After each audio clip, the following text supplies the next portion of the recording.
Right here, right here. There it is, Rooster. Do it.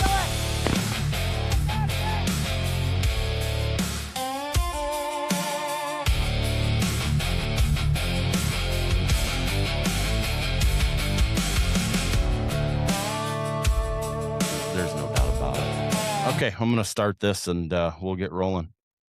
Hey, everybody, welcome back to the Beyond the Point show. I'm your host, Tim Brown, Bearded Uplander, and I have one of my good friends on, Joy Van Wyngarden. I got it right. Close enough. It's not right? Son of a... No, well, I think you said it. You say Van Wyngarden? I probably did. Well, how does it go? Van Wyngarden. Van Wyngarden. Yeah, like the car, like the drink, like the place you grow vegetables. Boy, I like that. Okay, perfect. Yeah. That's good. She goes by Joy of All Trades on Instagram. It's with my Midwestern slang, it's probably right on. That's why I changed my handle to Joy of All Trades, because no one can pronounce my last name or remember it. Yeah. So I'm like, you know what? Well, my last name is Of All Trades now. Right. There you go. Well, and you kind of are, though. You dabble in a little bit of everything. You're all over the place. You do some conservation work. You do some social media stuff. Now you're selling farms, right? Just do a little bit of everything. I'm into health and fitness and guns. And yeah, I'm kind of all over. Yeah, that's all right. I mean, that's perfect. Well, I feel like most people are. You know what I mean? Yeah. Most people are not that siloed. Like most people have diversity within them and their interests and their passions. So it's like, I feel like on social media, though, everyone's so siloed. People take the siloed approach on social media because that's what you're told to do. Is like, pick a genre, stick to your genre. And I'm just like, no, like I'm a weirdo and I enjoy all sorts of stuff. And I really like sharing about it too. Like I get a good kick out of like talking about it. So if I only talked about one thing on my platform, I think I'd get bored. Yeah, you're all over the place. One day I'll look at your Instagram and it'll be you climbing a rock wall, and then the next day is you baking bread, and then all of a sudden it's a 3-stage shooting competition where you're sweating profusely and you're shooting semi-automatic weapons. It's fantastic. It's very fun, by the way, especially in 90-degree heat. Everyone should try it to build character at some point. Yeah. There's worse things you could be doing. You could be like mowing your lawn in 90-degree weather. True. That's the worst. That is one thing that if AI takes over, I'd be okay with that. If I don't have to mow a lawn for the rest of my life, I'd be okay with that. I think you're right. And you just can't. People complain if you put your whole thing to like a backyard prairie or something in town. So it'd be kind of frowned upon. The city would be calling you got to mow your weeds kind of thing. And yeah. Right. Yeah. And the way my yard is, I would have so many snakes in my yard. It would be absolutely ridiculous. And people would just lose their minds. There's already enough snakes in my yard. So I'm sure that what does your backyard look like? I'm curious. It's a small garden and a whole bunch of it's fescue and crabgrass, to be honest. You don't have like a little prairie patch though, and like a corner, a little pollinator garden? If I would have been a little more ahead of the game, I would have put one in this year, but I think next spring the whole back end of my yard will be a pollinator. It's just only going to help my garden out in the long run. I mean, it's a proven fact that if you have pollinators in the area, your fruits and vegetables seem to do extremely better, especially in the middle of a town where there isn't that many pollinators around anyway. Yeah. A few of my neighbors have some really nice butterfly gardens and stuff like that the older ladies put them in, and it looks nice. But there's a lot of, I don't know if they're all native per se, but there's a lot of sunflowers, and I think some of them are false sunflowers, but there's a lot of sunflowers around. So, I mean, at least somebody's doing something. It's not just all. I would reckon you to be the guy that has the whole backyard in prairie. I'm going to tell you right now, if I could, I would, but I know the town would not be happy about it. If I could do, and that's the bad thing about living in town too. Like, you have to have that. You know what I mean? Like for some odd reason, we went away from, everybody thinks that those flowers look like weeds, and they're not, but everybody thinks they look like weeds. I saw a post today about these, and it was like two farms met, and at the fence line, the one guy had beans, the other guy had corn, and they both sprayed, and it took out like 2 or 4 rows of each of their crops. And I read the comments, and I never should have read the comments. I'm like, oh my God, you people are, well, at least there's no weeds. At least there's no weeds, and it's just dirt. It's like, what are we doing? What are we doing? Yeah. Why are we? But so you're willing to lose 2 rows worth of money, but yet you complain when, people give the suggestion to put a strip of pollinator down there that both of you would benefit from. And you hear that a lot. I know that you're pretty passionate about prairie. You're good friends with Nick and Nicholas and Kent over at the Prairie Farm. And we've had conversations about this the last time we saw each other down there when we were hunting I was pheasants. going to say, when we were on their podcast together. Yeah. Boy, that day was kind of a not a shit show, but it was pretty eventful when we were trying to set everything up. Nicholas was getting flustered, and we were kind of giving him a hard time. It's fun to give him a hard time. Yeah, I was going to say, he's the funnest person to give crap to because he just takes it so well. And he's just such a good sport about it. It's just like, man, if you didn't take it so well, I wouldn't do this with you every time. It's like all my buddies up here. Like I tell them, I said, if I'm not giving you crap, I'm either mad at you or we're not that good of friends. 100%. I'm the same way.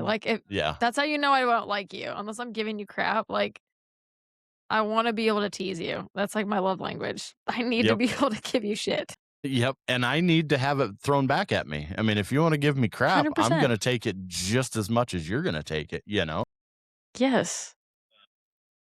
It's way more fun. Friendships are way more fun when they're like that. That's right. You have to, if I don't ridicule my best friend for something, then, he'll text me. He'll text me like later on after I leave, like, what's wrong with you? What the hell did I do? And I'm like, are you okay? My bad, dude. My bad. Yes, we have this rule on our shooting squad at the shooting range that I work at. We're all like training together for an upcoming competition, and we just have the rule that like no positive feedback. Like after someone gets done, even if they shoot every target, we say, "You suck. Do better." Yeah. It is 100%. There's no positive. We're not allowed to talk like that at the range. It's only mean, awful things, and that's how we know we all love each other. That's so good. That's exactly how it needs to be. Yeah, and if we're out hunting, it's all everything's fair game. Like my buddies, I got a text message thread of my buddies that I hunt with, and they every once in a while during the summer we'll get bored and we'll send old videos or whatever of us hunting. And there's one where my buddy Mike, he's got his gun unloaded, and we're not to the end of the draw yet, but he's coming up the road ditch, coming out of the field into the road ditch, and there's 3 roosters that get up literally at his feet.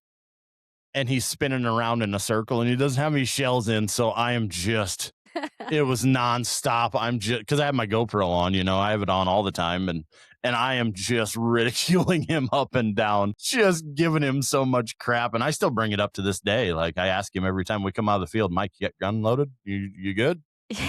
Are you here to hunt, or are you here to do a nature walk? Make sure there's shells in your gun. Yeah. And he's in his upper 60s, and he's a retired lawyer from Omaha, and he gets around better than most 70-year-old men that I know. And he's always down to walk and always this. And he's like, we need these younger guys to come. So Tim starts giving them crap instead of giving it all to me, It's a blast. It's a blast. That's one of the things of, go ahead. I was gonna say, you probably have so many clips like that too, because you're always recording when you're hunting, like you're with your GoPro. So it's like you don't miss anything. Yeah. And the last couple of years, I've really toned down the language because I post it. So before it was a little risque. Like we would really bag on each other. Yeah, a little more flavorful. And we would, there was one I posted today of my buddies. We're standing there getting ready to hunt this field, and I was like, "What are we gonna do?" And I had to cut out like 3 or 4 seconds. And I said in the video after he said it, he dropped the F-bomb. I like, dude, don't try not to cuss. So then I cut out that little part. But yeah, there's a lot of them that are colorful. Lot of colorful in there. Colorfulness. You might have to have like a PG-13 subscription on your social media for those. You're gonna have to have clips only. Patreon for the uncensored. The uncensored. If you want that version, you got to go to the Patreon. Man, what are you doing in the off season now that hunting's not going on? Because you deer hunt too, correct? I do. Yeah. I don't, I really like to fish, but I haven't done much of that this summer yet. It's my whole year kind of got like shooken up and I had some plans changed, things that came up on my bingo card that I wasn't expecting. So I haven't been fishing yet this year, which is really sad because normally I like to go in the spring when things Hmm. are spawning. But I do like to fish. So in the summertime, that's what I'll typically do if I'm trying to like get outdoors and do stuff. But then you also are dealing with more heat here in Iowa. So it, Yeah. yeah. They just got done with a big catfish tournament up in the northwest part of the state. It's called Skilly Slam is what it's called, and it's a 24-hour tournament, catfishing tournament. And it's 3 big fish. You weigh in 3 fish, and that's all you can weigh in. And once you weigh them in, that's one of your 3 fish, right? So you kind of have a little strategy to put in there too. Like, do I want to weigh this 4-pounder or do I want to wait Ah, and maybe we'll get a bigger fish? Because once you weigh it in, it's done. That spot's locked, right? So it's kind of a fun little thing. But they had 91 teams. holy cow. And the amount of river that the Big Sioux has that's in the state of Iowa isn't like ridiculously that much, right? Mm-mm. And you can only go so far. You can only go down to the mouth of the where it meets the Missouri, and then you can go up so many miles. So 91 teams, that's 91 boats in a I don't know, it's probably a 25-mile stretch of river maybe. That sounds It's so kind fun it, though. Yeah, and this year was kind of good because the river was up, so it was good. And I think big catfish was like 70 pounds, a big blue cat. Whoa, you're joking. Yeah, yeah. And this river, okay, Holy cow. so I'm trying to think what's down by you is the Skunk Rivers. You know what the Skunk River is, right? Oh yeah. That's Saw skunks close in my to. backyard growing up. So that is about the size of this river, maybe a little bit bigger. It's the Big Sioux's not a very Dang. big river at all, but there's some gigantic holes in it, and there is some giant fish in here. Giant fish in there. Did you And participate? Were you one of the fishermen? no, no, no. I sponsored it a little bit and got them some stuff and did that. A lot of my buddies do it though because they've lived on the river forever, so they've got pretty good spots. And the guy that won it is I don't know if he's a local or he's from around this area somewhere. And yeah, he had 149 pounds and 3 fish. Wow. Yeah, they Those are had just some some big cats. they had some big and I think they had 2 blues and one flathead. And Wow. it's all pull rod and reel. There's no bank lines. There's none of that, right? So it's a lot of fun, but it's also 24 hours, and it's usually the hottest day of the year, kind of like what they do the reg bri. So let's just plan it for like the hottest time of the year. Yeah. Let's just make it as miserably fun as Yeah. possible. Yep. Yep. They always say that all my buddies say that there's more beer drank this weekend and in this part of the woods than any of the other days combined because there's so many people up here fishing. It's And just it's bank 24 hours of straight fishing. Yep, and it's bank fishing. You fish from the bank, it doesn't matter as long as you're fishing in the Big Sioux, that you can do it. So that's kind of the cool thing. Not That's that so fun. you're probably not going to win, but it was like almost 2 grand for the winners. So I mean, that's That pretty ain't good bad. paycheck. Pretty good paycheck, and they paid the smallest stringer. So whoever got last place got $100. Got $100, so it was $40 more than their pay. You know what they paid in. So that's not So bad. you're getting money then regardless of how you place. Like Yeah, literally you're making money off this event. just if you get a one Is this pound not a fish, weigh charity it in. event? Like does it not go towards something? Yeah, they donate some money to gosh dang it, a few things like a lot of kids programs and stuff like that. They donate money to. Yeah, Okay. it's a good time. It's a good time. They do a good job, and there's a ton of people. It was crazy. I hope that stuff never dies in Iowa. Like the coyote Yeah, tournaments or just like general critter stuff in the winter months, just like bring in your hides. It's like, man, I hope that stuff never dies. yeah. It's sad that the coon hunting competitions have really moved farther south, and they're not. We don't have near as much as we used to when I was younger. Like there was always something going on, or there was always But people yeah, coon hunting. coon And hunting used to be huge. as far as deer hunters think that a lot of deer hunters think that the dogs are going to move the deer out. From my experience, I've seen big bucks just do a circle and go right behind the dogs and just sit there. And they don't go anywhere. They don't care. They know that they're not going to get messed with. They just, Yeah. just move around the dog and come right back to their bed and lay back down. It doesn't affect them as much as people think it does. Well, I because mean, we don't it's, hunt deer with hounds here, yeah. like in other places where people do that, then the deer understand what's going on. But here it's like, no, they're not getting hunted by hounds. Well, and it's at night. They think that they have a better, chance because nobody's messing with them. They just run around, and if nobody's following them or chasing them or anything's chasing them, they don't care. They just go back to their normal whatever they were doing. But it was, yeah, I agree with you. I wish the tail feather contest would come back, like the pheasant tail feather contest. Now that we're getting I've never getting participated more in one and of those. getting more and more. I mean, the pheasant hunting just keeps getting better for some crazy reason. The winters, I mean, that's bottom line what it is. Our winters haven't been bad, so we don't lose as much. But I remember as a kid, every bar had a tail feather contest. Come in with the Really? longest tail feather, measure it, and at the end of the year, whoever had the longest tail feather won. Those were fun. Those were Hmm. a lot of fun. Yeah. Yeah, how do we bring Yeah. those back? I guess we gotta go drinking more, and I don't really do a whole lot of that. So Well, that's one way to look at gotta, it, I guess. gotta go to the bar a I was little more thinking more often than like I do. I was thinking more like the partnership route, Tim. Like more like who can we get involved? Who can we get together to make this like a thing again? Like would We Pheasants should. Forever or some group or some other organization, some company be like, we're gonna bring these back and we're just gonna have a bunch of them across the state one year and then we're gonna try it again the next year? Like, how could we make That that would more of a thing? that'd be a fun campaign though, and Because have I've never partaken in one of those before. So like I know what you're talking about, but I've never yeah. participated. So it sounds like a lot of fun, but How would how would we you bring do that it? back?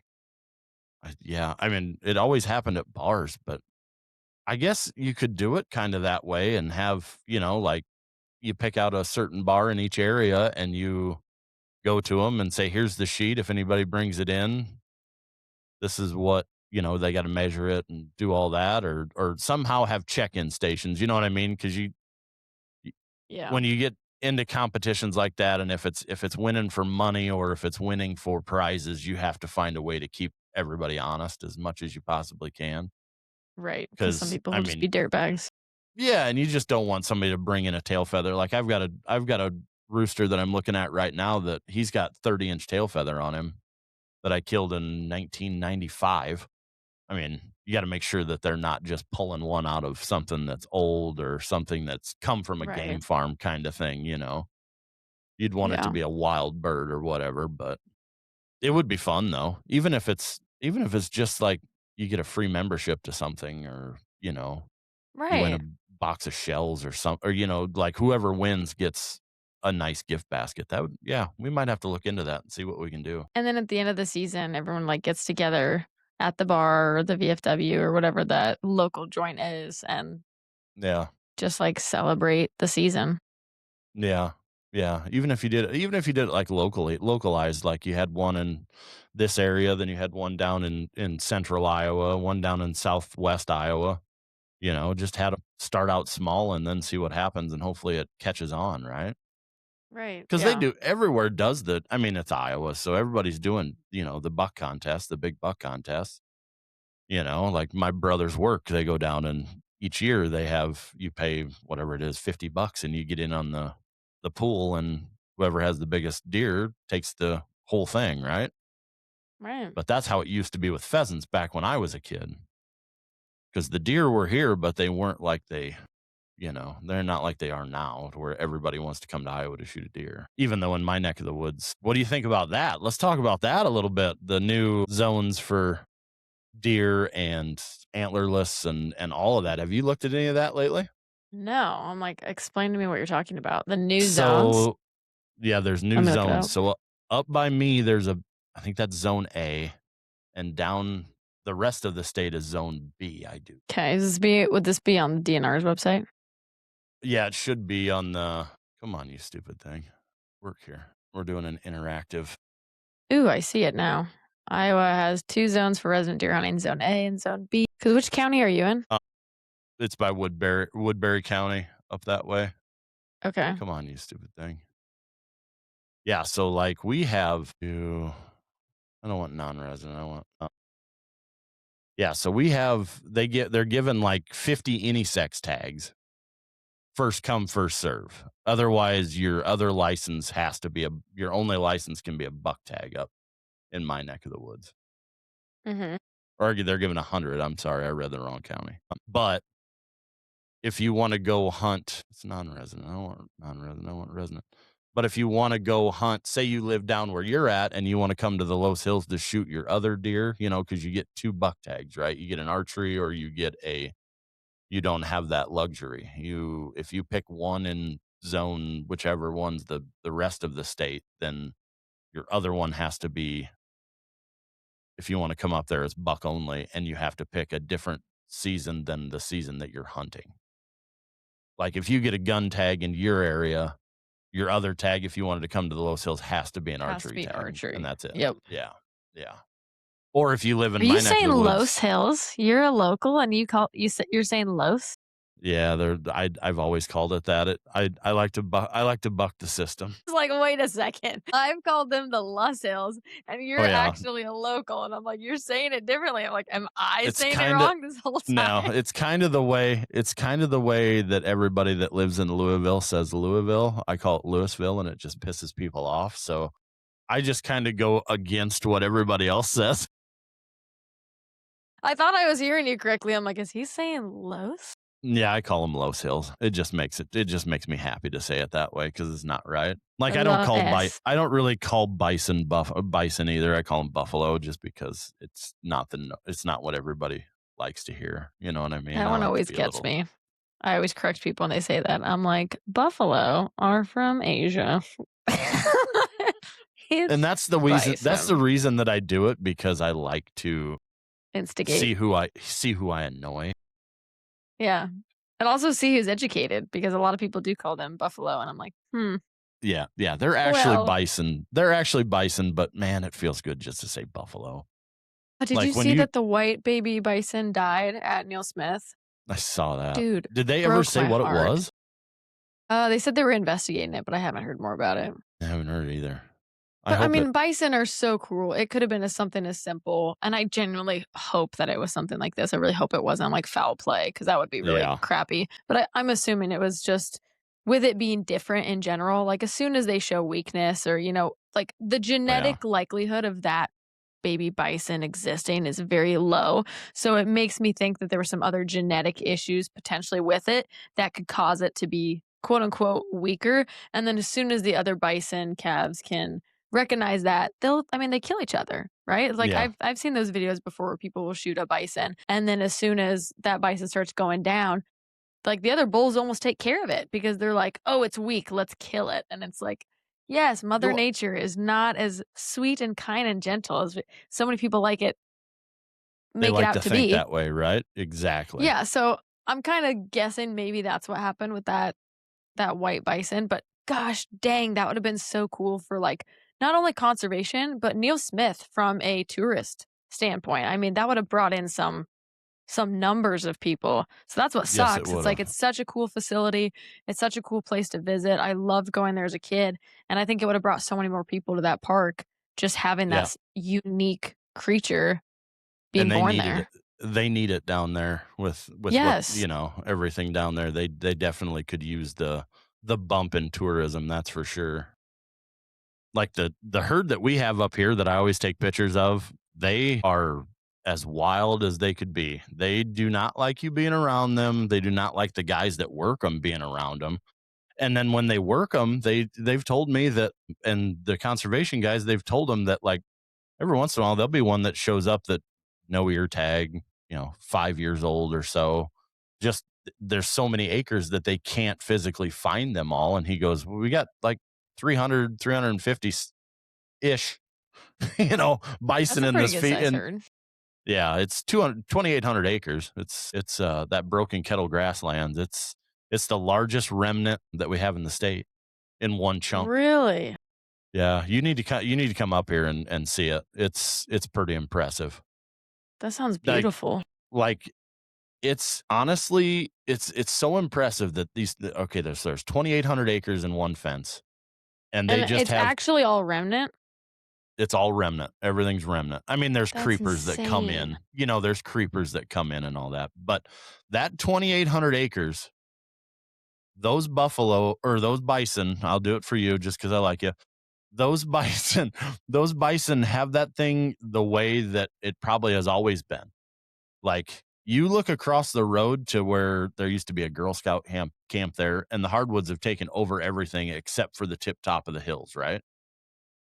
The bison have kept everything else, almost all of it open. Like, it's almost Mm. all open. The hills are all open. There's trees that are in the valleys like there probably always was. The hardwoods were always in the deep ditches in the valleys or whatnot. And then everything else is grass and flowers and forbs. And I mean, there's some stuff that's creeped in from, everywhere, like always, but there's rattlesnakes in there. Um, What? No yeah, way. there's prairie rattlesnakes all over the Loess Hills. You just Oh, that's they're good to not know. there's not a ton of them. There's not a ton of them, but the up there in that broken, there's a lot of them around there. I was creeping on a turkey across the road. I had permission for a field, and I was on my hands and knees crawling along the fence, and there was a turkey. He was coming out into the field, and I was just trying to get closer to him, and one started rattling kind of by me, and I just stood up, turned around, and Heck no. got the hell out of there. And I haven't been to that field since, and I will not go back to that field because I'm scared out of my Why? How did I scared not out of know my this? butt. This is like a thing in the Loess Hills, Yeah, rattlesnakes. yeah, Legit. yeah, yep. On the northern, I think the northern part of, yeah, I like thought they this was just like I thought rattlesnakes and like timber. Well, there's timber rattlers in other places, but I thought rattlesnakes, like actual rattlesnakes, were just a Northeast Iowa thing. no, gosh, no. These are all prairie rattlesnakes, so they're all South Dakota rattlesnakes. Like, I'm looking this up. if you would look at this place, you would think that there should be prairie chickens. I mean, 100% there should be a native grouse on that ground, but it's just not big enough. It's just not big enough, and it's not open enough. But We just don't have the habitat. we just don't have the habitat they need, which is sad because it's 2,800 acres. That's a pretty good chunk of ground, but they need miles of it. Yeah, This Los. is crazy. Yep, yeah, and it's right. It's not very far from where I live, and it's a good herd of bison. Like we did our Beyond the Point giveaway. I read off the winner of our second one, and I was driving, and I was going to wait to go up and get a good video on the sunset going over the hills, but all the bison were down right next to the road, and I'm like, well, I have to do it here, and have them in the background grunting and just making all kinds of racket. And the one bull just stood there. He was like 5 yards off of the fence. He just stood there and looked at me like, "Do you make one more step, fat boy? I'm going through this fence, and I'm gonna get you." Oh my gosh, yeah, the Loess Hills State Forest. Prairie rattlesnakes have the largest range of any rattlesnake in the U.S., stretching from southern Canada to the border of Mexico. Yeah, And then and there's then the Broken Kettle Grasslands Preserve. That's wild. yep. I did not realize that. I learned something new. So we went, and good friend of mine works at Plymouth County Conservation. So there's a new chunk of ground that we've acquired, or that they've acquired. And let me find the email so I want to read you off. Like, this is a the hilltop of this piece of property that's been in this family's hands for forever, but it's never been. You can't. It's literally like a goat hill. You cannot. There's nothing you can do with it, right? You're not going to till it up and put anything in it, right? Mhm. And they went up there and did a survey of the natives that were up there, and this is so freaking cool what they found up there. Like, I mean, Arguably a stuff that remnant or close it would have to be because nothing's ever because been nothing done. could. If you could Yeah. see the hill, there's no way. Open up, stupid thing.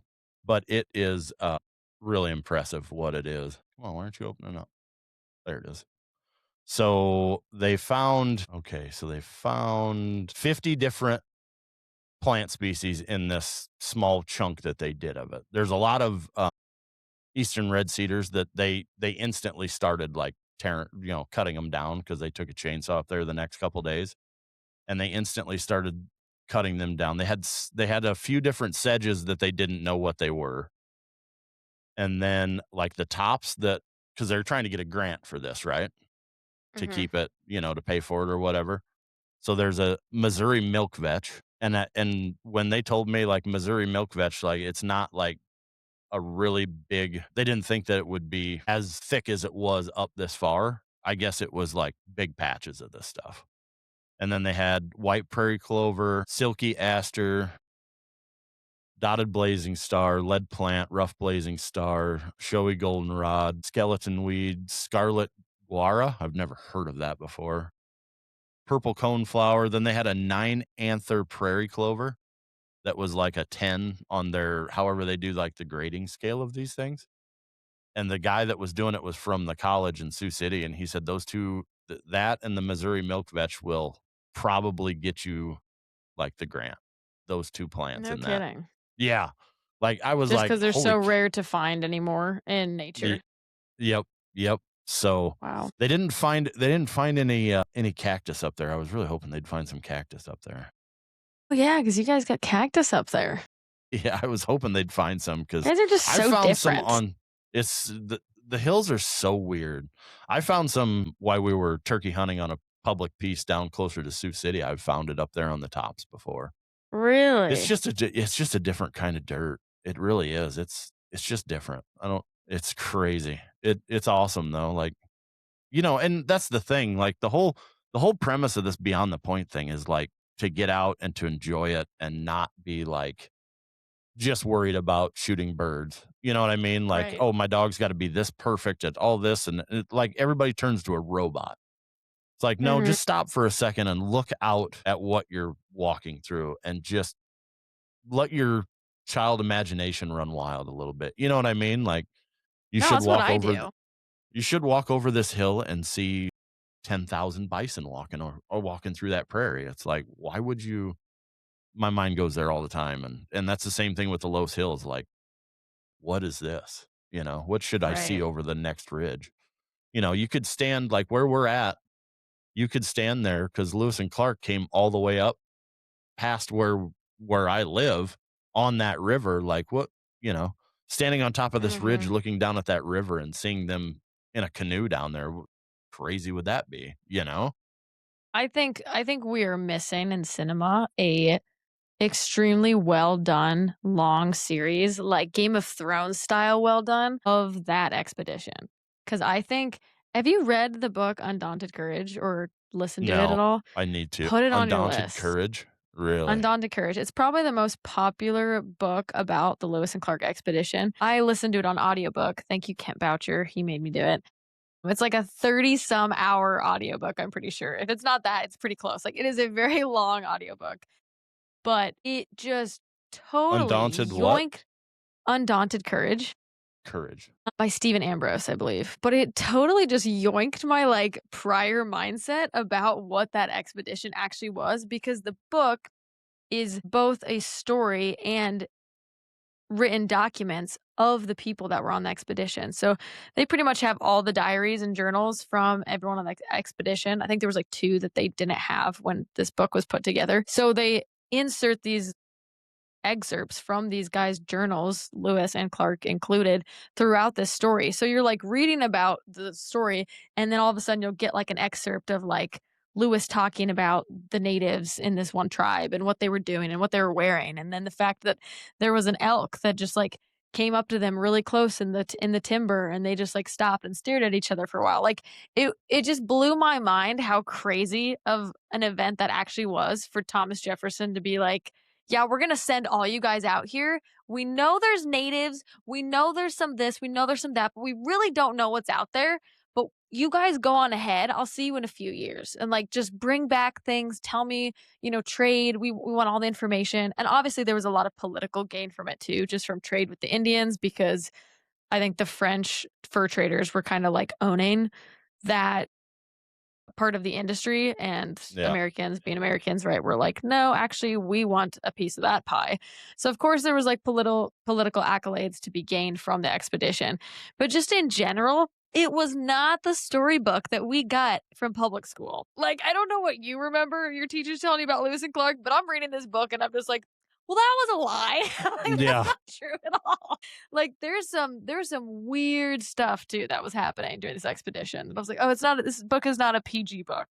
This is a PG-13 and above book. Right. What do you think that meeting with Thomas Jefferson was?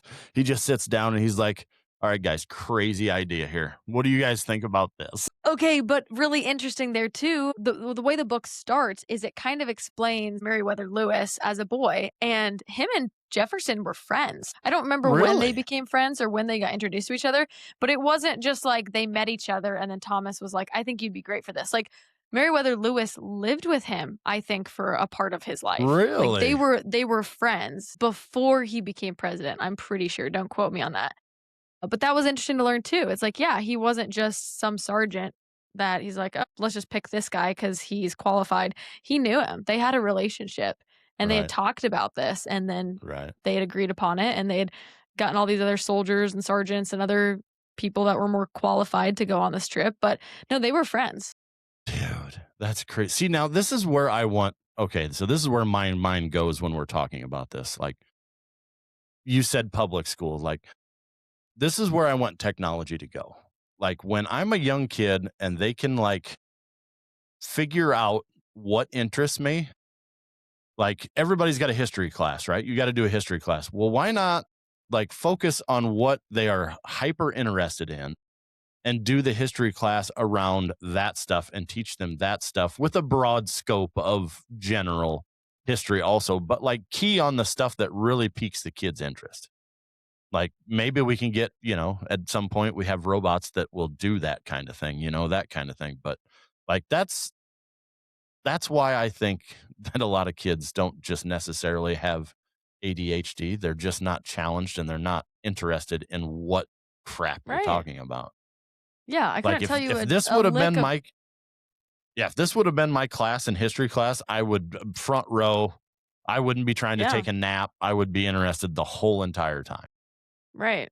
Yeah, I can't Yeah. remember a lick about the Ottoman Empire, but I can tell you a lot about ancient Rome because I thought it was fascinating and I was like, "Oh, gladiator, like this is cool." Right? So it's like Yeah. what you're more interested in, not only do you put more time and effort, but you just remember it more.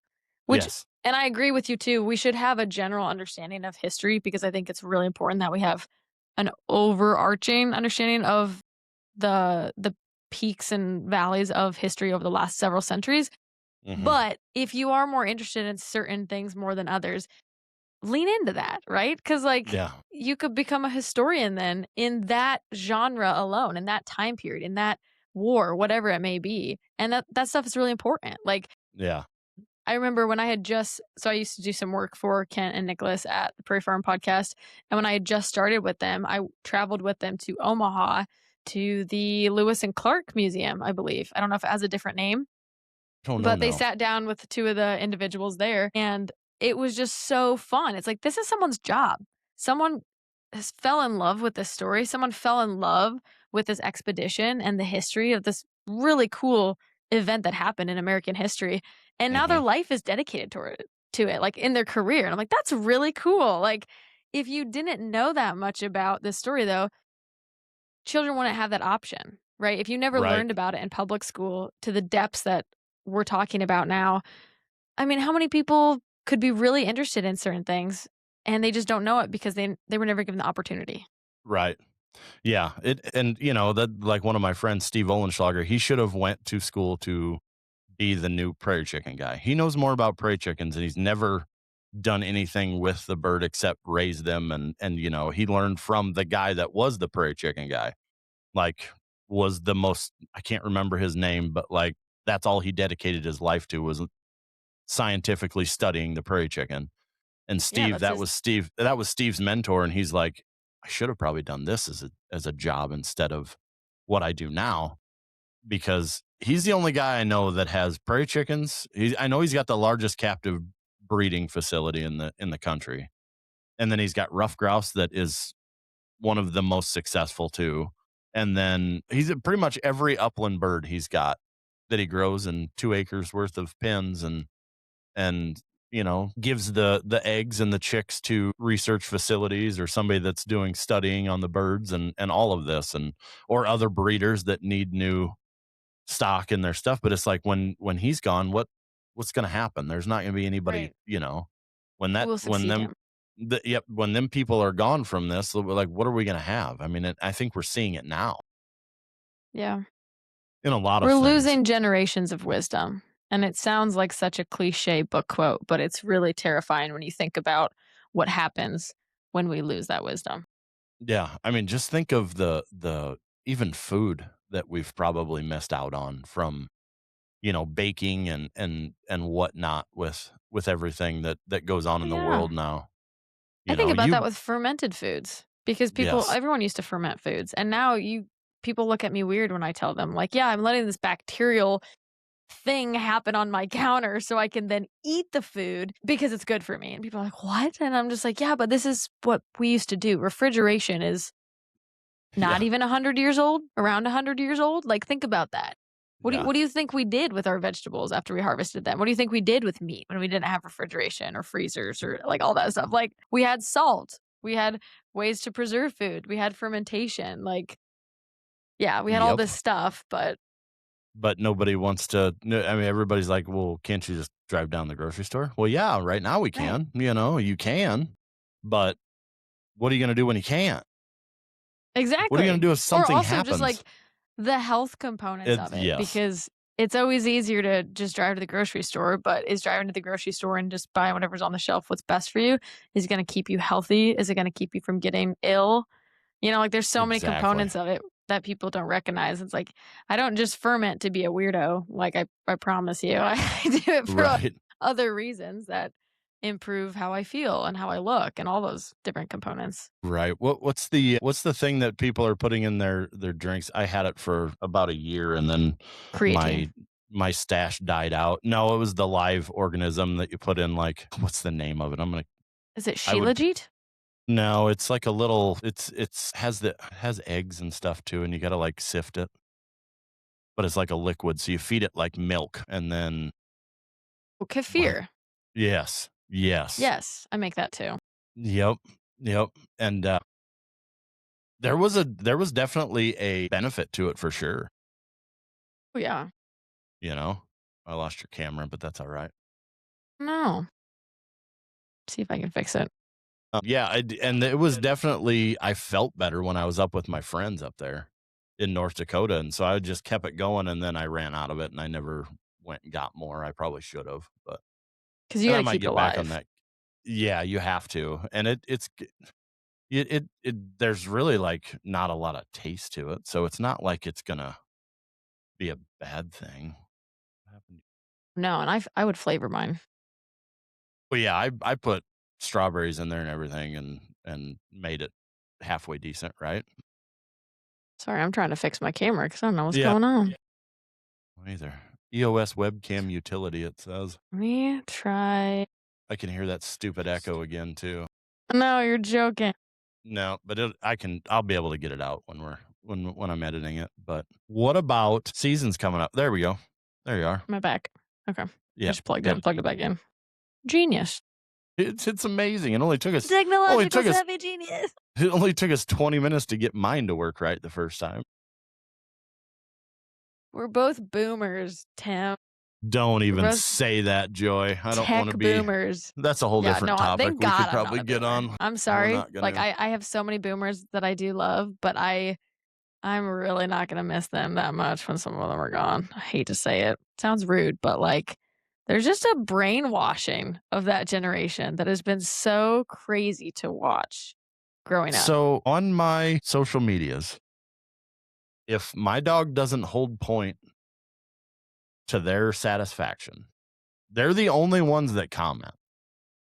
The guys that did it 30 years ago that can't go out and do it anymore, and they just like your dog didn't Just hold long butcher you enough. alive. You said whoa for 5 times and your dog still broke. I'm like, okay, guys, I don't know how many times I'm going to say this. My dogs hold till flush. I don't lose birds. We don't lose pheasants. The wounded ones do not get away because my dogs are on them when they fall. That's the way we hunt wild birds. If I was hunting pen raised birds, Mac would hold that point forever until I got up there to flush that bird. Those wild birds don't do what pen raised birds do. They're going to try to sneak out. They're going to try to do whatever. They like to tiptoe. The end result, we still harvested the bird we were after. I don't know why everybody has to be like, oh, it's got to be this way and this is the only way. Otherwise, your dog's shit. No, he's not. He's really not. He could, I mean, he's a better hunter than 90% of dogs that get out there, and he hunts 120 days of the year. I'm like, he hunts a lot. We're pretty successful. So like, just because somebody does it different than you does not mean that it's. And it's always the boomers that comment? Every single one of them. That is so interesting. But then again, on the other side, some of the boomers that agree with me are the ones that go in and they comment and kind of, they kind of push back. They kind of rally behind you. It's the guys that did the field trials when they were younger, and it's the guys that just went out and hunted like I do when they were younger.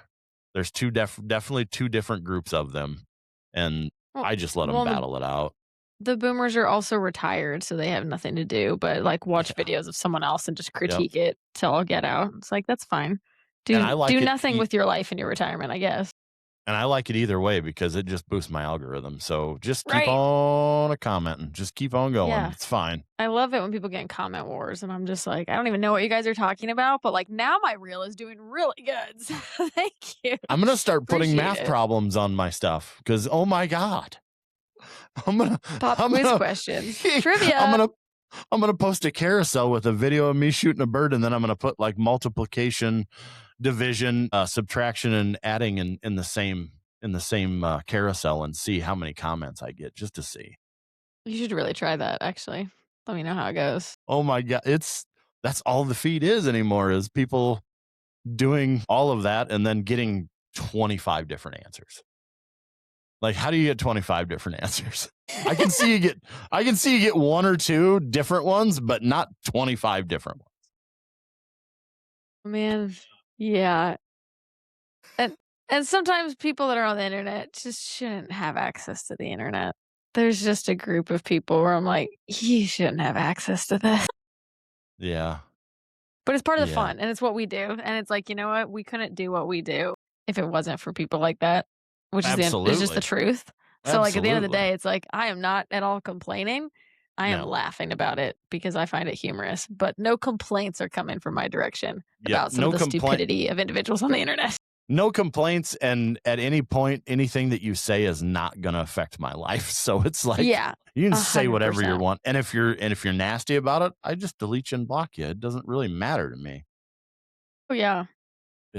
I've started doing that too. I've started being like, if you are like genuinely have a question, you want to have a conversation, I'm happy to DM you back and forth and kind of have a discussion about something. But the minute someone is like disrespectful to a degree where I'm just like, I am giving you my free time. Like I am going out of my way to take my time to help answer your question, to respond, to get you resources, whatever.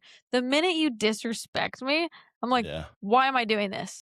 And it's just like block. And I've just started doing that. And I'm like, I love doing this. Like, it's better. It's just healthier overall. And it's like, that person wasn't worth the time anyway, because they genuinely are not the kind of person I should be giving my time to.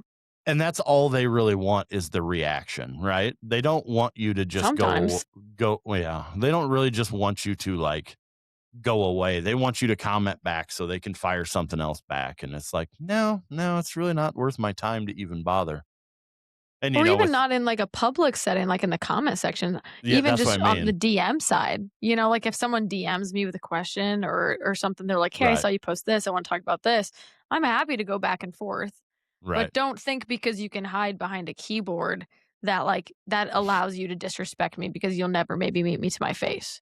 Maybe you will meet me to my face. Maybe you have met me to my face. But like there's just this weird thing that the internet has somehow enabled people to think that it's okay to be disrespectful because there's a new medium between two people communicating. Because half the things that these people would say if they're being disrespectful to me, they would never say to my face.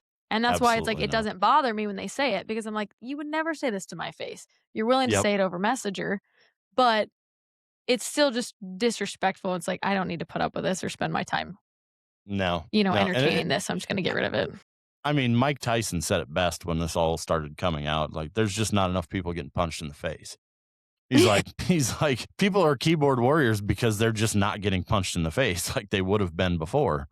When you say something to somebody, there's repercussions for everything that you used to say when you were, back in Right. the 80s. You were going to get punched in the face. Yeah. Well, now they can hide behind that keyboard and they don't have to worry about it. I don't think that I would want to say something bad to you and then see you in person. I don't think that that would end well for a lot of people. I do practice jujitsu, so, like, That's why I'm saying it. Like, you I really don't think pissed that me that'd be off. very smart. No, I'm not inciting violence upon random people, I promise. If someone comes up to me in Yeah, the street, it's no, disrespectful. I have self-control. no. In Yeah. my mind, I'm putting them in a triangle choke, but Yeah, you're getting choked out in your mind. Yeah, yeah. Sorry about your luck, bud. You just got choked I out am in putting my you in head. a Kimura and watching your face turn purple, but I don't wanna get arrested, so, Yeah, no, it's not worth it. People like that just aren't worth it. yeah, it's part of it. Man. You guys going anywhere fun this summer? Going vacations or you guys just laying low? I'm laying low for the most part. I'm think I'm gonna go to Utah in September for a little bit. When are you going Kind of there? like I'm not even sure. It's kind of gonna be like a backpacking trip. It's gonna be one of the big parks, and I'm not even sure which one, which is really sad to say. But I just went to Utah for the first time ever last year. Last October is Yeah. the first time I ever went to Utah. But I didn't do the whole like hiking outdoors thing in Utah. It was for like a retreat with a company. And it was beautiful. And I'm just like, okay, now I want to come back out and go to Utah again. So yeah, hopefully that'll be a really It's fun one trip. it's one of my favorite states. If the housing market wasn't so stupid out there, I would probably already moved out there. Yeah, Like it's it's expensive. insane. Like And they don't but have you water. no, no, it's a weird thing. Yeah. Like, Yeah, my it's buddy so Ben has expensive, to but like yet the resources are so, like, diminished there, and I'm like, "Really? Well, how can you charge that much just because the views are pretty when, like, water is, like, a scarce resource?" yeah. Yeah, like they have to like they regulate. I mean, there's a lot of people that live in the same town that my buddy Ben lives in, the guy that makes my dog box.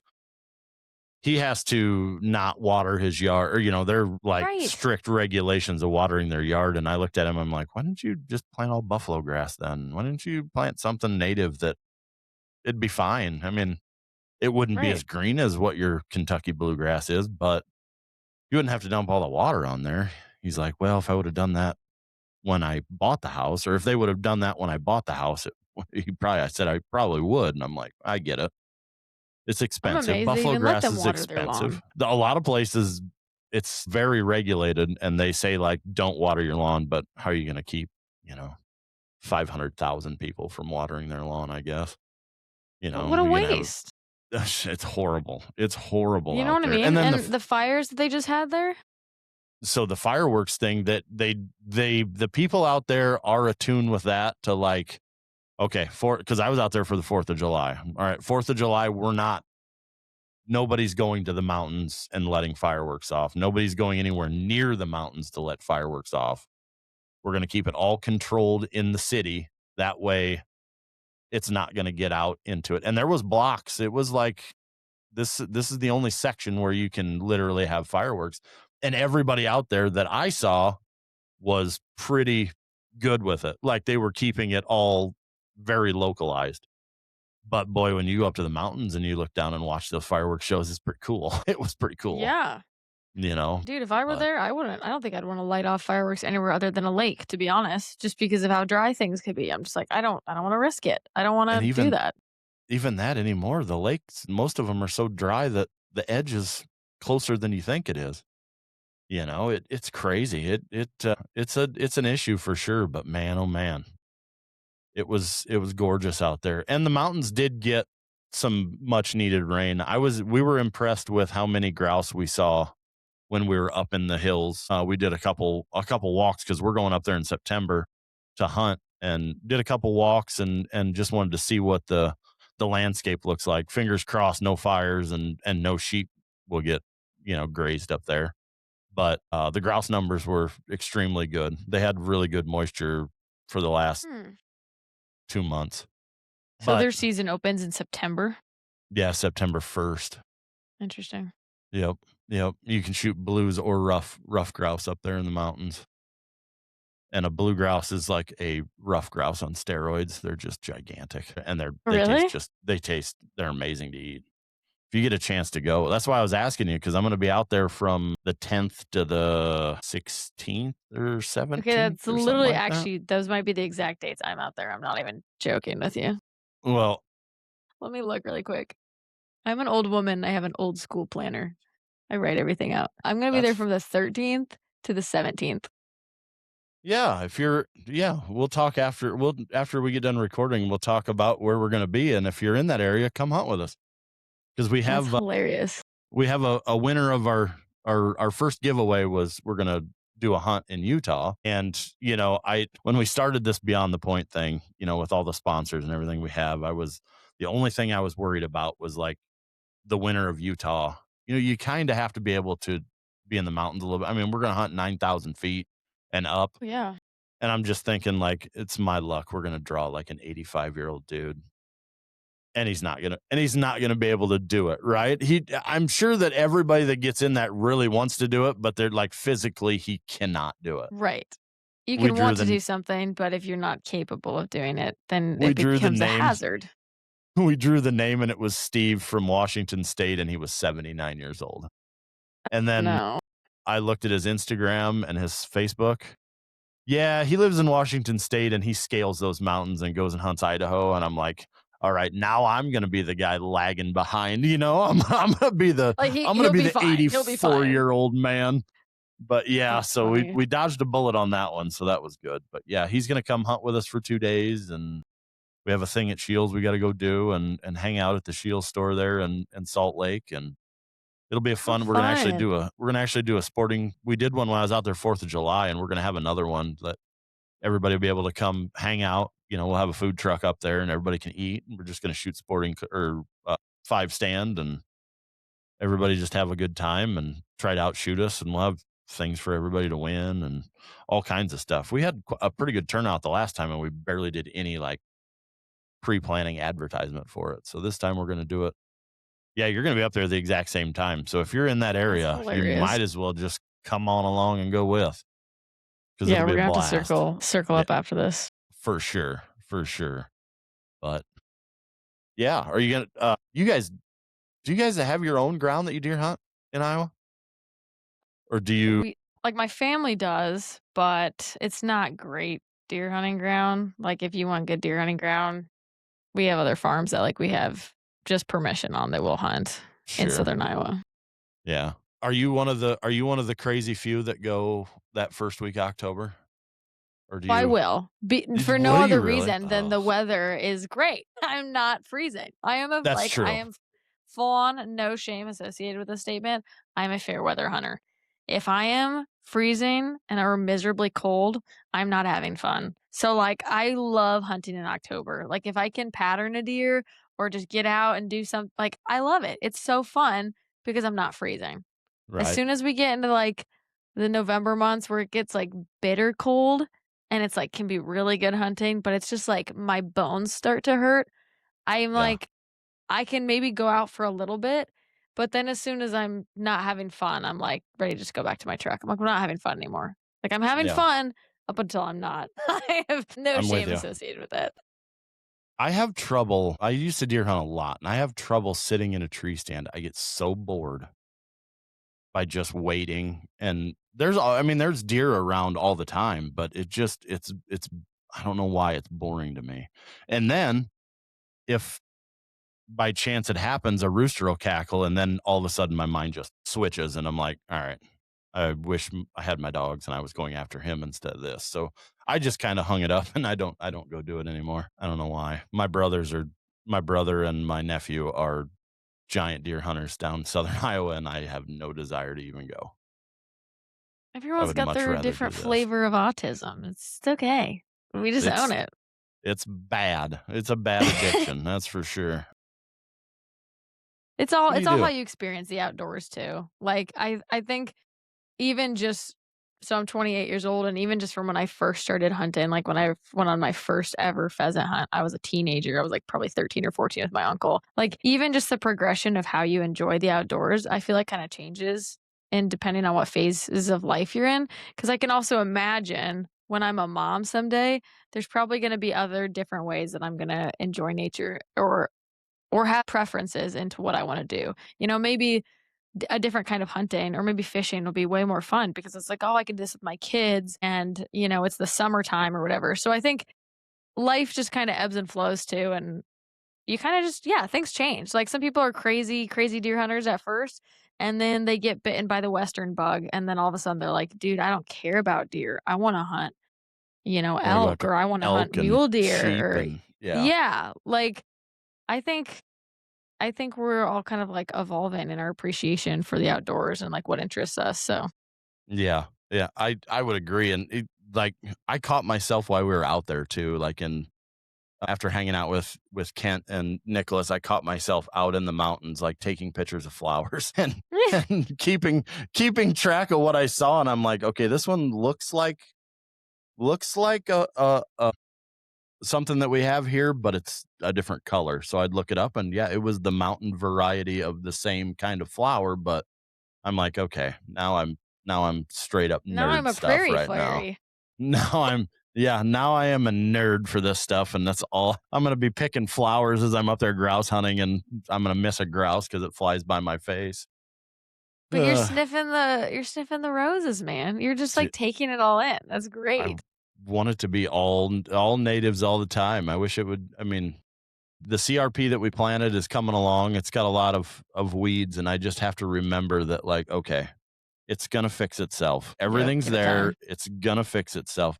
And do you think, now that we're talking about prairie, do you think that there's a disconnect there with people that think that, like the farmers that you have? Because I noticed a couple farmers that are in the area. They're like, all you got's a big patch of weeds out there. Yeah, but just wait 2 more years and then see. Do you think that there's a direct line with how corn is an annual and it grows so fast and it's always, that's what they see?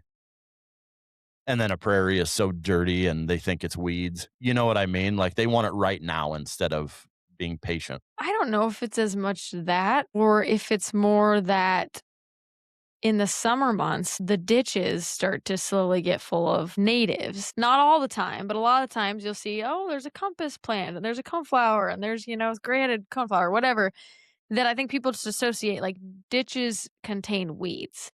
What grows in a ditch is nothing that we planted. It's not something we put there on purpose. So if it just grows by itself and we didn't do anything to cause that, it is therefore in their minds determined as a weed. So I think that's where it kind of comes from. And then also, of course, monoculture Okay. has an Yeah. effect psychologically on our perception of things. If you get so used to always seeing single species in a field, that anything else that you know wrecks that monoculture is in a weed. We don't care what it is. We don't give it a name. We don't classify it. We don't say the species. It's just a plant out of place, right? So I think there's a little bit Hmm. of that, but I think it can also just be, I don't know. We have chosen as a society to not appreciate some of the natural beautiful things such as native prairie plants. And it's really sad, but then we just look at them as the problem instead of as something beautiful. Hmm. Yeah, they're not. Yeah. I mean, you look at a compass plant or cup plant and what half of its light or half of the year it doesn't really look like a whole lot. And then all of a sudden the flower pops Yeah, up and that you're thing's like, oh pretty. boy, Yeah. like this is what this thing's going to turn into. Like, and it just shows that your prairie's really healthy if you have those two plants in there. I mean, it's better than just the ditch, it actually doing its job in its situation. And I think people are just losing like the Yeah. the connection to it. And I don't know how we fix it. I don't know how we, incentivize or what we do to make people like, okay, I've got this waterway. Why don't we I don't have any cattle. I don't have anything that I need to mow Mhm. it, but I mow it. Like, why don't we? I mean, it'd be nice if they would be just like, okay, I'm going to put it all to natives and we're going to leave it alone. We're not going to touch it. And, it would have flowers in it. I don't know. Would we get all their wives on board and have the wives do it and make them do it? Or what do I don't we know. do? I What's your think ideas? the unhelpful answer, because it's not a really cut and dry solution, is it comes back to parenting and No. families. And I know that no one wants to hear that answer because it's not something you can pass in legislation, right? So it makes it like, oh, it's not really a solution. But two things. One thing, I think it comes back to parenting and families and how you choose to raise your children and how they choose to grow up in nature or they don't. We're seeing a lot of that right now with urban development, small farms and rural communities dying out. We're seeing less and less kids growing up on farms, in nature, outside, etc. So inevitably that's going to cause that, right? We're going to slowly have a depreciation Yeah. of nature, of what it is to grow food, what it is to raise food, what it is to grow up playing in creeks. And the second part of that, I think, is culture. Because if you have a culture in, well, for example, other countries, you can go to other countries and it's not even, littering isn't even a problem in some places. Like you go to New Zealand, and I've never been to New Zealand, but I've heard this from many people, which it sounds like an absolute beautiful country. I really do want to visit it. Just how there's such a respect for nature and their natural resources. It is not even a thing that people like litter or cause destruction or harm towards their natural resources. There is just this level of respect that people choose just not to partake in any type of harm towards their environment. And that to me is a culture, right? That is expectations of how you raise, that's societal norms. That kind of all encompasses a culture that appreciates it. And I think we are missing both those things. We're missing families and parenting that are choosing to raise kids outside and say, this is important. This is why it's important. Let's teach you about it, or let's like learn about it so you can appreciate it. And then two, those children then grow up to mold into that culture where we all choose to appreciate it. We all choose to find what we love in nature. You don't have to be a hunter or an outdoorsman. You could be a bird watcher. You could be a prairie fairy. You could be a farmer that just tries to work with nature, not against it. Like whatever that looks like for different people, we just have to choose that this matters and we understand why it matters, because it goes so much deeper than just appreciating nature and trying to save natural spaces. It comes back to our very health and ethos of our water quality and the food that we grow, and the fact that we are a society now that is, I mean, we're just raised on junk food and technology, and we've programmed ourselves to be okay with that, and then the reflection of all those decisions and all of that psychology is the society we're living in now, where we have crazy high soil erosion, we have poor water quality, we have high depression, we have a high cancer rate, we have less habitat and public land than a lot of other states in this country. Like, this is the result. We're looking at it. We didn't just wake up one day and have the fastest growing Yep. cancer rate in Iowa. We chose this over generations, that this Yeah. culture has decided this is not important to us and we don't care. It's exactly right. That is But exactly there's no right. solution to that. Do you know what I mean? Like when That you was the think, "Oh, it's best. the culture." It's like people Yeah. just bat their eyes at that. Like, "Pff," you say that and people just don't think it. I'm like, "No, I genuinely, when I look at some adults that, like, say the Karens of the world, the Brads and the Chads and the Karens of the world that are just unkind, giant children that never really grew up, don't have self accountability or understanding, and they're just like the not amazing individuals, right? Those are just kids that were raised poorly. Like they were just children that were not given guidelines or discipline or taught how to be a respectful human being. There were parents that said it's okay for you to treat other people like that because the parents did it themselves. They were the parents that allowed their kids to act out and said, "You don't do anything wrong. Here's a participation trophy." You know what I mean? Like all these adults that we see Right. in Right. society that are acting in this way, I have enough empathy, at least from an understanding point of view, to see that it's simply how they were raised. They didn't get to choose their parents, but they still now, as adults, have a responsibility to overcome whatever things they were learned that are not okay. But most of it does come back to parenting and Yeah. families. So many people are just like, I just want to give them a hug, right? It's like no one told you these things as a kid. No one hugged you enough. Like, someone didn't show you love in a good way and take the time to teach you these things and teach you how important all these different things are. So, I think so much of it comes back to the family. And that's such a non-political answer because what do you do about that then? You just have to raise better humans. We have to decide as a society and a culture that, okay, what do we really want? And can we call other people out for how they're raising their families or how they're being leaders in their communities? Like, that's not being a leader. That's not being a good parent. Those aren't good expectations and standards to set as a society. And then just calling people out for that? Or is that like, are we not okay with self accountability? Because that also seems to not be everyone's favorite thing, to take accountability for things in this culture. Yeah, yeah, you need to want to better yourself too, right? And I think how you said with the community too, like that maybe the people that are the people that we're talking about, or people like that are already living that lifestyle, maybe they are the ones that need to be the Yes. community leaders, right? Maybe instead of just sitting there and watching, we all need to step up and, you know, figure something out to better us and to better Yeah. our communities, right? Because all the Yeah, if I could talk better, it would be it Well, I would be mean, easy, but when we look at a lot of the things that you and I don't like that are going on in our state, it's simply because people like us didn't stand up in time to speak out against it, or people like us didn't yeah. come together and say, what are we going to do to prevent this from happening?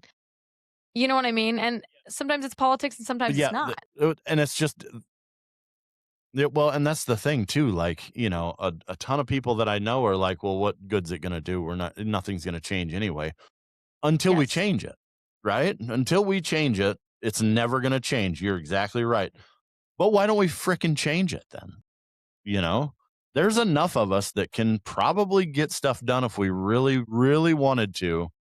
But oh, I gotta get to the kids' baseball game that, it's the Yeah. 46th one we've had this month and they're gonna go D1. They're gonna go D1. So I've got to get Right. to the softball game. It just drives me nuts to be like, okay, we're missing everything else is going on because of something else that is not gonna Yes. matter in the 100%. long run.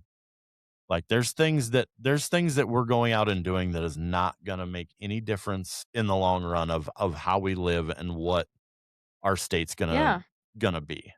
But But people we have to could be. choose to I have their mean, priorities I try set to in a help with different direction. We have to stop looking at our paycheck and the car we drive and exactly what right. the Joneses are doing and, oh, my kids and this and that. And it's like, dude, at the end of the day, all of it's just distraction. It really is. I'm not saying I'm you gonna tell can't you right enjoy now. those things because I think God does call us to enjoy life and to enjoy things that we enjoy naturally, but we put so much priority on things Yeah. that literally we cannot take with us, which is just the wrong way to look at Yeah. life. I don't know.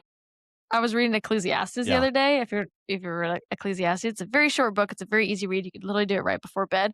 But the whole theme of Ecclesiastes is like everything's meaningless.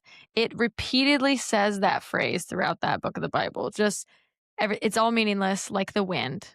It doesn't matter. And it's like it's someone that's talking about, gaining wealth and acquiring things and, well, I thought I wanted this and I thought I wanted a bigger house and I thought I wanted this, and at the end of the day it's all meaningless. And it's kind of it's one of those contradictory books because it it makes you feel kind of depressed while also feeling really good. Part of me feels like depressed because I'm like, "Oh, it's all meaningless. What am I doing anything for? Like none of this matters. It's all pointless." But then part of you feels like almost a sense of relief because it's like, "Dude, all of this stuff is meaningless. Like just enjoy it. Enjoy what you have and enjoy the people and enjoy your career, whatever you do, but understand that like no one's gonna remember you after you're dead. Like the point of life is not to gain things and to acquire things. The point of life is to have a relationship with Jesus Christ and to love one another and build a sense of community and have purpose. But the things, the physical materials and things that we chase so much in Western culture are meaningless. Yeah. You had two generations of your family. There isn't gonna be anybody alive that knew you in two Exactly. generations. I mean, that's going to really know you. You might be able to get 3 or 4, but they're going to be babies, and you know what I mean? It's like 2 generations are going to know you as a person. That's not a lot of time. And for us to worry about material things and not the whole thing of not going and experiencing these parks that are getting, dismantled for some unknown reason. Well, there's a reason. But anyway, for people not going out and visiting these amazing places that we have in this country, that's why they're getting dismantled, because nobody wants to make a connection to how unbelievably awesome these places are. And they just let it go. It's like, it's no big deal because I've never been there, so I haven't experienced. Well, how about we take a week or whatever, go out there, boost the economy out that way, the small towns, go to those places, go get outside and walk and enjoy this and look at it and get a little appreciation of what, Teddy Roosevelt, a genius that he was, designed this system so we have these places. It's been 125 years since all of that stuff, or 120 years since all that's happened, and now we're gonna lose it if we don't pay attention. It gets me a little fired up. I'm sorry. It's really sad. And it's sad because we could be the generation that maybe could stop it from happening, because there's going to be people that come after us that will be like, man, it's a really bummer. It's a real big bummer that this happened and I never got to experience XYZ. And it's like, well, we were the people that potentially could have stopped that from happening. And we feel kind of helpless. It feels just like powers that be are preventing we, the people, from being able to stand up and say, no, these are public lands. These are national parks. These are very important places we want to keep preserved for future generations. It's not just a selfish, like, I want to go visit the park. I may never visit some of these parks. I'd like to visit a lot of them, but even if I don't, that is besides the point. It is the people's land, and it should not be taken. Yeah. Yeah. Just, there's so many other places that we can go get stuff from. That's, in my mind, that's the break in case of emergencies, and we're not even close to worrying about breaking it in case of emergencies. That was the whole that was the whole reason that it was designed that way. Like, this is the last resort. Right. Like, we have to. We don't have to. There's plenty of private stuff that we can pay the people that own the land to do what needs to be done if that's what you want to do. We don't need to go to parks and monuments and be like, oh, this is 3 million acres that we can get for nothing. We can get it for nothing, and we can lease it out, and then the government just gets all of that money that the people that own the ground don't get to see. It doesn't benefit you or I out of any of that. And it better be World War III with the aliens if we're tapping into that. You know what I mean? Like, that is a justifiable reason. If we're tapping into that, it's definitely aliens, and this is the only thing that can save us, right? This is that one rock that's in there is the only thing that can save us. Almighty, we better get down there and get her. But other than that. Okay. What other than that, stay out of it and keep the Joneses out of there too. I don't like them people. It's so They just sad. ruin everything. The Joneses ruin everything. I have to, there's some friends of mine that I have that like you guys got to remember that we don't need to keep up with the Joneses. You can be yourself. You don't have to worry about the stuff that they have. Man, having a conservation podcast has to be hard. We got to end this with right now. I tell you what, this one's good though. I would rather talk about, meaningful stuff than just like concentrate on just conservation. I mean, we talked about conservation-ish. Gave you a new perspective on coming to the Los Hills. Yeah, I'm going to have to get a pair of snake boots Hills, now. Sorry, whatever you want to call it. Nah, just wear your boots. It's fine. It's fine. I do really need to make it out there sometime in the summer, because the only time I've really been out there at a park was in the spring, and it was really before a lot of things were coming into bloom. So I told myself, I was like, I'm coming back in July or August. Like, I got to come back out. I got to see this again. So I don't know if I'll make it out this year. Yeah, I know. Yeah, I know Kent's coming out here soon. I think he's going to have Nicholas in tow. I've got some stuff that we're going to go walk around and look at. And then that remnant prairie that I'm kind of babysitting, we're going to go take a gander at that and see what we need to do. Fun. But yeah, I had yeah, over the whole spring and summer, I've identified, what is it now, 47 Look at different you, you species in there. botanist. You're in your botanist era. Yeah, well, I'm gonna tell you what, the Chat GPT and Seek app are pretty awesome. There's stuff that I looked at and I'm like, what in the hell Right. is that thing? And it pulled it up and yeah, that's it. That's Yeah, 100% AI is it. good at that So stuff. it's kind of nice. Yeah, yeah, it's bad at a lot of other, Yeah. but it's As good long at as the some data things. centers stay out of our We state, talked I'm about okay that. with it. Because here's the other thing, like, not to Yeah, sound like I a mean, bitter why can't we Iowan, just but we have been the sacrifice state. Like, Iowa is the sacrifice state. We are literally just exploited for agriculture, and we reap hardly any of the benefits. So we're already being sacrificed and exploited to a degree that most people do not understand. Even Iowa citizens don't even understand. Let's let someone else exploit other 100%? states for the AI data centers. Like, we've already had our turn.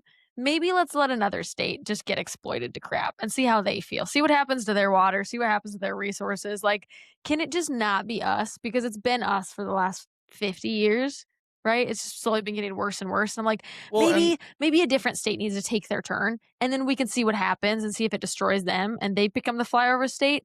And then in the meantime, we're just going to like slowly build back. And we'll be like, we were the one state that stood our ground that said no data centers, this, that. Like, I don't know. I think we should try that. well, and why are we putting them out in the outskirts of town? Why not redo that downtown area that we've let go to shit for the last Yeah. 50 years? Why are we not clearing blocks out and doing that? Because the city's bought it all back. Why the hell are we not using that to build your data center? Why does it have to always Right. be Let's out put in it the where there's already country? a concrete Is it jungle. because there isn't? Why not? Yeah. Are we putting it out there because there's not near as many regulations they can get by with, Well, it's to where almost we don't like they're have an to unpleasant thing to follow be the around rules? because they make constant humming noises and the Yeah. lights come off them, and there's just all these negative side effects that come from them. So yeah, why would we put it in town next to where people live? Let's put it in the country where it's all by itself and only two Yeah. Let's farmers put it. have to bitch and gripe about the effects. Here's what we're going to do. We're going to go to Palo, Iowa. They shut down the nuclear plant, and let's Yeah. put a data center there instead. That'll really I make think all they're the people reopening happy. that nuclear facility though, if I'm not mistaken. I could be wrong. Someone fact check it, but I hope they are. I hope they are. They need to. I one time, here's a funny story about that place. That's where I'm oh, from, is really? that I side of didn't the know that. state, right? And we hunted right next to it. So we were hunting turkeys right next to it. And we couldn't get this turkey to come to us. The first time we ever hunted this, we were like, the people that owned it are like, okay, this is the border, and do not go to that fence. Don't even get near it. Don't even worry about it. Well, there wasn't a fence there. It was a legitimate 15-foot, like they had a moat around that thing, Dang. right? It was just a ditch, and they dug it out with, or a excavator. And we're like, this turkey would not come. We're like, well, he's not crossing that fence. So we kind of walked over to closer to it, and we saw that it was just a giant ravine. And we're like, oh, Yeah. that's why he didn't want to come over here. He didn't want to fly across the damn thing. I'm like, a fence, even if it's like a 5-strand barbed wire, they can usually get underneath the bottom one, because that's what I thought it was. No, it's just a giant moat that they have around the whole Just to nuclear keep riffraff plant. out or just protect it? Yeah, they had a helicopter there that would fly if somebody broke one of the sensors over there. It would be over there, or a truck or Interesting. something. Yeah, that was back in the 90s. Yeah, it was crazy. I mean, I can walk along. Here's the other thing: I can walk along the Canadian border, and I can get in the like. I had to go across the fence because there was a little ditch into the border part of it, and I was over there for like 2 seconds, and then come across. Nobody came and checked me out. Like, it wasn't even like an issue. But I can do that on the border of a country, but I can't come that close and I'm glad, don't get me wrong. I would much rather not worry about that border of the country than worry about a nuclear plant getting Yeah. broken into. But I so wanted to shoot a grouse on the Canadian side, and my dog have to go get it and then bring it back to me. My dog would cross the border into Canada to get my bird for me, but I didn't get that done last time I was up there. One of these years it'll happen. But All right, guys. Well, we've been on here for a long time, and we're going to get off of here and go enjoy the heat of summer in Iowa. And we're going to catch you guys on the next time. Thanks, Joy. Oh, hold on. Joy, what? Everybody can get you at Joy of All Trades, right? That's your handle on all social media, right? And I would encourage you to go follow her because some of the stuff is it's random. There's a lot of randomness to Joy's Keeps posts. things You're going to get a interesting. whole plethora of things. Yes, it does. Yes, it does. With that being said, thank you all, and we'll see you beyond the point.